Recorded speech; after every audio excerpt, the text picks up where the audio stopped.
Welcome to Learners Math TV. In this video, we're going to understand all about the triangle angle bisector theorem and apply the theorem to solve problems involving triangles. Intindihin nating mabuti ngayon kung ano ang ibig sabihin ng triangle angle bisector theorem. Basahin natin.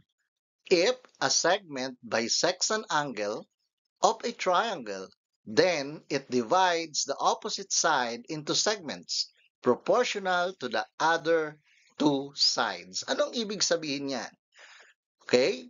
If DH, eto yon, D to H, yung segment na yan,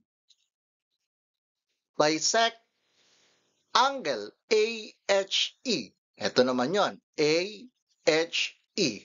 So, ito yung angle na binabisect nung DH. Kapag nangyari yon, ang sabi, then, it divides the opposite side into segments proportional to the other two sides. So, it divides.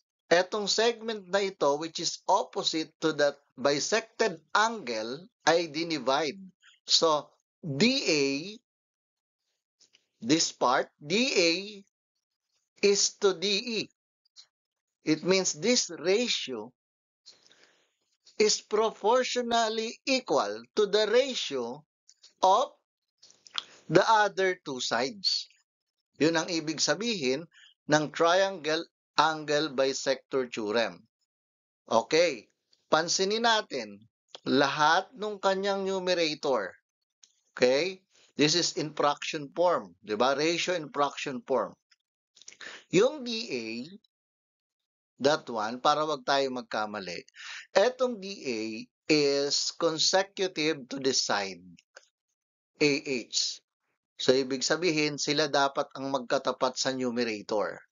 And then, sa denominator, etong DE ay consecutive sa EH. Sila dapat naman ang magkatapat sa denominator.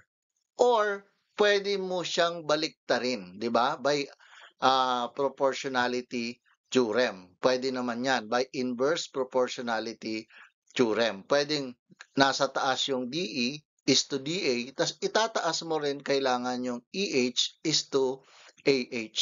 Hindi pwedeng ganito. Di ba? It's not DA over DE, tapos ang katapat ng DA dito, DA, ang katapat niya ron sa kabila, yung other side, yung EH. Hindi pwedeng ganon. So, dapat ito ang ating susundin. Okay? Na proportionality. Okay? So, let us apply that theorem to solve problems. Now, let us solve for the unknown side applying the triangle angle bisector theorem. We have here a given figure and a statement na nagsasabi that DH bisect AHE. So, for our solution, since DH bisect AHE, so therefore, DA is to DE is equal to AH is to EH. So, ilagay lang natin lahat ng mga given measurement, yung ating mga proposed measurement. So, ang DA ay 25. Ayan, lagay natin. DE is 15. So, paano natin nakuha yung 15 na yan? That is 40 minus 25. Because A to E is 40. It is given. And 40 minus 25 is 15. So, dyan ang galing yung 15. So, AH is unknown. Ayan yung ating hinahanap. And then, 18 is our EH. So, let us apply the cross multiplication property. Ayan. So, 15 times AH is equal to 15 EH. And 18 times 25 is equal to, ayan, 450. Ayan. So, let us just divide both sides by 15 to find the segment AH. So AH now is equal to 30 since 450 divided 15 is equal to 30.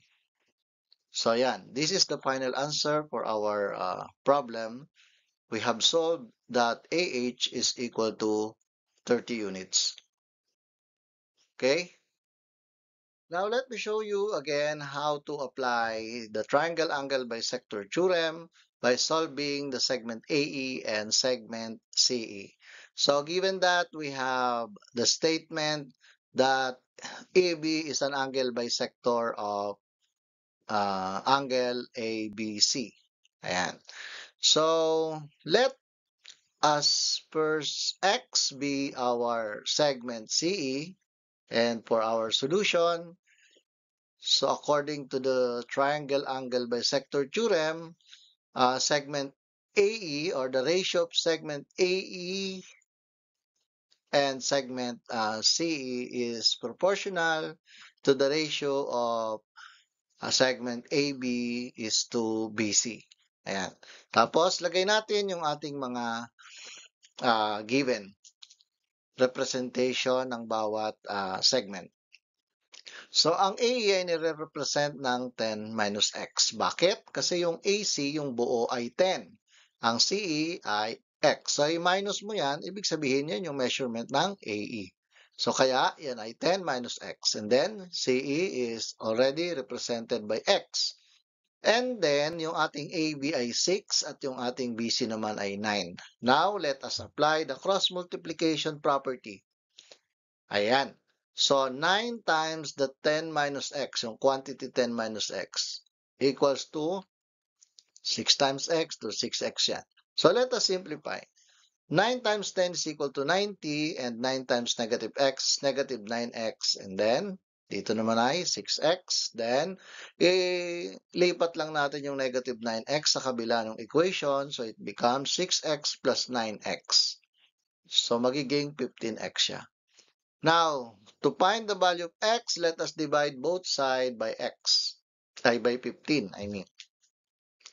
So, 15 divided by 15 is equal to 1, and then 90 divided by 15 is equal to 6. That's why the value of x that we have now is equal to 6. So, therefore, ang CE natin ay equal to 6 units kasi yan yung x natin. And then, since yung ating AE ay 10 minus x, so that would be 10 minus 6. Kaya ang ating AE ay 4 units. So, ayan na ngayon yung final answer natin in our problem that segment AE is equal to 4 units and CE is equal to 6 units. Oh, galaw-galaw naman dyan. Laging tatandaan, sa math ay hindi maaari na nanonood ka lamang. Upang maging mahusay, dapat lagi kang handa na mag-practice o magsanay.